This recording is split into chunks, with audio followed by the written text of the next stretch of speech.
இறங்கம்மா. கணக்கு பிள்ளைக்கு நல்ல உத்தியோகம். பங்களா எங்க இருக்கு? அதோ தெரியுத, அதான் பங்களா. ஏன் அது வரைக்கும் வண்டி போகாதா? வழி இல்லம்மா, வரப்பு மேலதான் நடந்து போகணும். வா.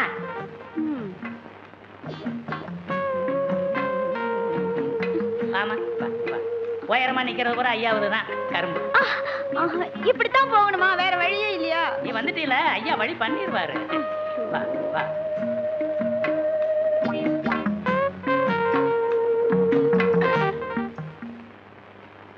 பவுனே, ஹாய். பாத்து வா, பாத்து. என்னம்மா வரப்புல நண்டா பிடிக்கிற? ஐயோ பவுனே, பவுனே செதறிடுச்சே. ஐயோ ஏயா கணக்கு, பவுனை பார்த்து கூப்பிட்டு வரக்கூடாது? அவரை ஏன் கோச்சுக்கிறீங்க? வழி இல்ல, ஒண்ணு இல்ல, வெறும் வாய் பேச்சு தான். கவலையப்படாத, சீக்கிரமா ரோட போட்டுற. நீ உருண்டு பிறண்டு வரலாம். ஐயோ, இது கருவாய் இடமுங்க. இருந்தா என்னையா, ஐயா இந்த இடத்து மேல ஆசைப்பட்டிருக்காருன்னு சொல்லி கேட்டு வாங்கிய. பவுனே பா. இப்படின்னு தெரிஞ்சிருந்தா நான் வந்து இருக்க மாட்டேன். ஐயோ, நீ இப்படி சொல்லாமா? நீ யாரு? தங்கத்தோட தங்கச்சி பவுனாச்சே, தங்க அச்சில வாத்தி எடுத்தவ.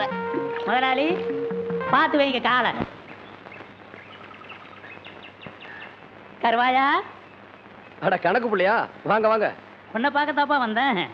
இல்ல, பண்ணையார் தோப்போட்டு வச்சிருக்கிறைய ஒரு கையாகல இடம், அதுக்கு ஒரு விலையை போட்டு பேசி கிரையத்தை முடிக்கலாம்னு தான். யோ, நான் என்ன நிலத்தை வைக்கிறேன்னு ஏலமா போட்டேன்? கருவாயா, இடத்துக்கா பஞ்சம்?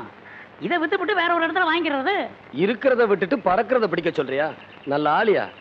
தோப்புக்குள்ள இருக்கிற பங்களாவுக்கு பண்ணையாரு வரப்பு வழியா நடந்து போக வேண்டியதா இருக்கு. உன் இடத்த கொடுத்துட்டீங்கன்னா வாசல் வரைக்கும் வண்டி போற மாதிரி ரோடு போட்டுக்கலாம்னு கேட்டு வர சொன்னாரு. ஏயா, அவங்க வசதிக்காக என் பூர்வீக சொத்தை விற்க முடியுமா? அதை விரும்பி கேட்கறாங்க, வீண் பொல்லா போயதுக்கு. உள்ள விலைக்கு நீ தர வேணாம்ப்பா, 5-10 கூடுதலா வாங்கிக்க. யோ, ரொம்ப திமிரியா? வீடு கட்டுறதுக்கும் ரோடு போடுறதுக்குமா விளையிற நிலத்தை விற்க சொல்ற? கருவாயா, கொஞ்சம் யோசனை பண்ணி சொல்லப்பா. அது என் தங்கச்சிக்கு சீதனமா கொடுக்கறதுக்காக வச்சிருக்கேன். நீங்க போகலாம்.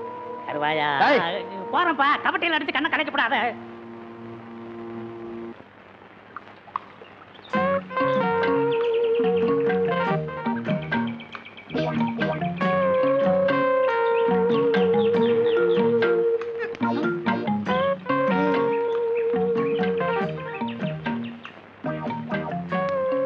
என்னடா கொழுப்பா? டேய், கல்ல எறிஞ்சிட்டு ஏன்டா திரும்பிட்ட? நான் எங்கடா இருக்கேன்? எவன்டா அவன் கல்ல எறிஞ்சவன்? சரியா நாமல இருந்தா வெளியே வாடா.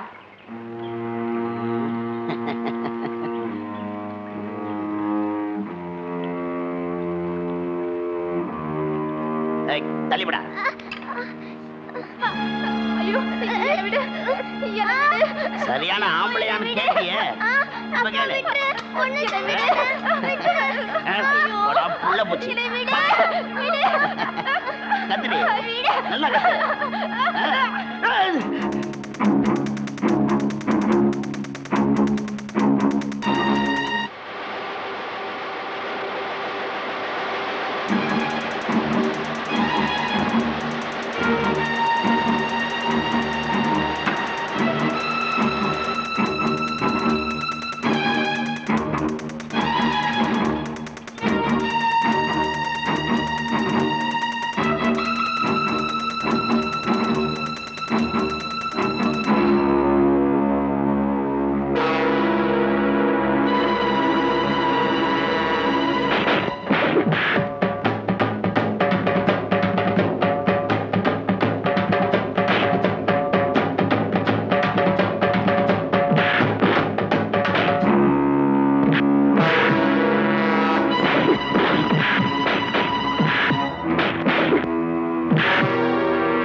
எல்லாரும் அமைதியா இருங்க, பஞ்சாயத்து தலைவர் இப்ப வந்துடுவாரு.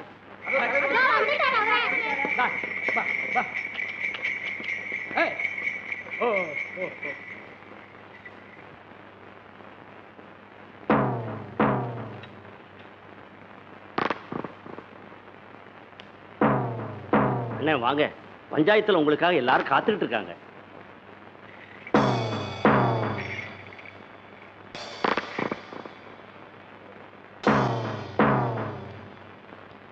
வணக்கங்க.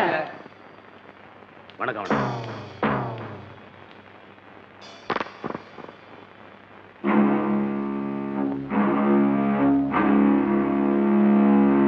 இது பாருமா, நம்ம ஊர் தெய்வம் சித்தனுக்கு பொதுவா இந்த பஞ்சாயத்துல உண்மையைத்தான் சொல்லணும்.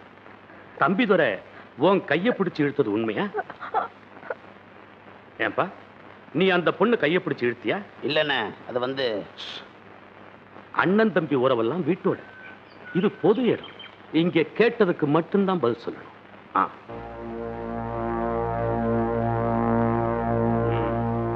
தம்பிதுரை தலை குனிஞ்சு நிக்கிறதுனால இவன் அந்த தப்ப செய்தாங்கிறது உறுதியாகும். அதனால இந்த பஞ்சாயத்து அவனுக்கு 100 ரூபாய் அபராதம் விதிக்கும். என்ன சரிதானே? என்ன தீர்ப்பு சரிதானே?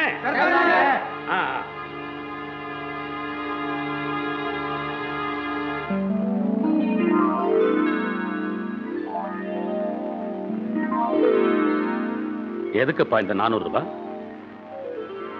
நானும் நாளைக்கு 4 பொண்ணுங்க கையை பிடிச்சு இழுக்கிறேன். அதுக்கு தான் முன்கூட்டியே அபராத தொகையை கட்டுறேன்.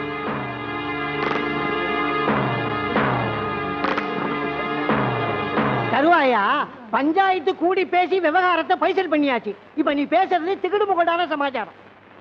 நீதிக்கு பஞ்சமான இந்த இடத்துக்கு பேரா பஞ்சாயத்து? வயசுக்கு வந்த பொண்ண காரணம் இல்லாம கையை பிடிச்சு இழுத்துட்டான்.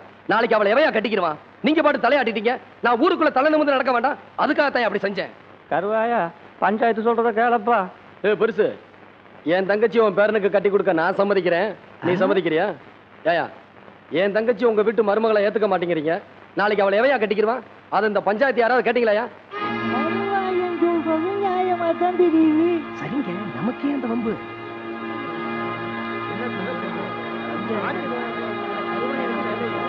கருவாயா, அந்த பணத்தை கொடுப்பா, கொடு. உன் கோபம் ஆத்திரம் நியாயமானதுதான். தம்பிதுரை செஞ்ச மாதிரி காரியத்தை நம்ம கிராமத்துல யாரும் செய்யாம இருக்கணும். கருவாயன் தங்கச்சிய தம்பிதுரை தான் கல்யாணம் பண்ணிக்கணும். அதுக்கு அச்சாரமா தான் இந்த பணத்தை வாங்கிட்டேன். எப்படி? நல்ல தீர்ப்பு. அடுத்த முகூர்த்தத்திலேயே கல்யாணம். நம்ம கிராமத்துல நியாயம் இருக்கு.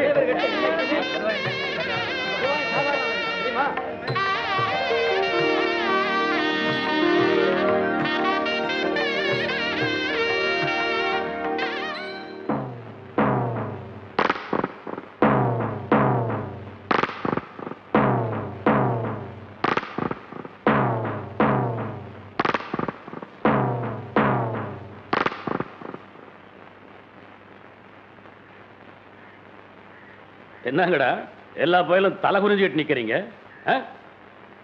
தம்பிதுரை எங்க? தம்பி சாப்பிடாம கொள்ளாம கோவிச்சுக்கிட்டு இருக்கான். ஏன் அண்ணன் நீங்க தான் பஞ்சாயத்துல இப்படி ஒரு முடிவு எடுத்துட்டீங்கல்ல, அதான் தம்பிக்கு ரொம்ப வருத்தம். எங்களுக்கும் தான். ஆசைப்பட்டு தரடா கையை பிடிச்சி இழுத்தான். அப்புறம் என்ன? நம்ம பரம்பரை பழக்கம். கோபத்துல கையை பிடிச்சிட்டான். குழந்தை தானே. பரிசம் போட்டு பாக்குவத்துல மாத்திக்கிட்டோமா இல்ல பத்திரிகை அடிச்சிட்டோமா? பஞ்சாயத்துல தான் சொல்லிட்டீங்களே. ஊருக்கு தானடா சொன்னேன், உங்களுக்கா சொன்னேன்? ஏன்டா கடந்து பதறீங்க? விவரமா சொன்னீங்கன்னா எங்களுக்கு நிம்மதியா இருக்கும், அவனுக்கும் ஆறுதலா இருக்கும். கருவாயனுக்கு என்னமோ கட்டி கொடுக்கணும்னு ஆசைதான். ஆனா அவன் தங்கச்சி சின்னமணிக்கு தான் இந்த கல்யாணத்துல இஷ்டம் இல்லை. அதனால அவ தூக்கு போட்டுக்கிட்டா.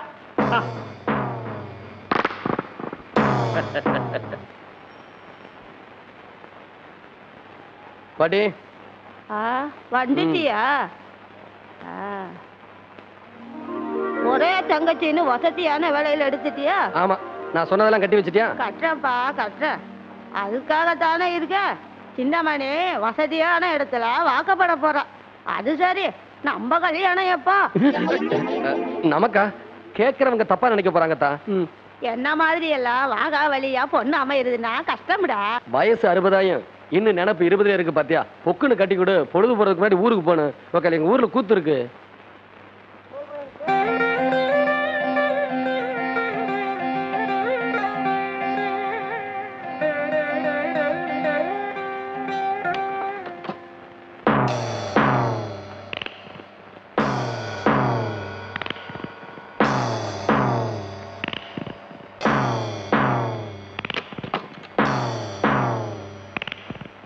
வாங்க வாங்க. குடும்ப விஷயமா பேசிட்டு போலாம்னு வந்திருக்கிறோம். அண்ணன் சந்தைக்கு போயிருக்காரு. இது நம்ம குடும்ப விஷயம். இதுல உங்க அண்ணன் தேவையில்லை இல்லடா? நீ எங்க வீட்டுக்கு வரப்போறவ, எங்களை பத்தி நீ தெரிஞ்சுக்கணும்னு அண்ணன் நினைக்கிறாரு. நாங்க 5 பேரும் 5 விரல் மாதிரி, எங்களுக்குள்ள பிரிவினையே கிடையாது. அப்படி வளர்த்திருக்கா எங்க ஆத்தா. உங்கிறதுலும் சரி உடுக்கிறதுலையும் சரி நாங்க ஒண்ணுக்குள்ள ஒண்ணு கண்ணுக்குள்ள கண்ணா இருந்துகிட்டு இருக்கோம். சின்னமணிக்கு இன்னும் புரியலைன்னு நினைக்கிறேன்னு. புரியலைன்னா அப்ப புறப்பட்டுருவான். சரி.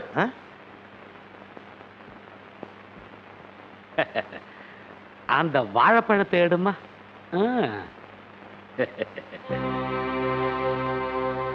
இப்ப நீ இந்த பழம் மாதிரி நாங்க என்ன நினைக்கிறோம்னா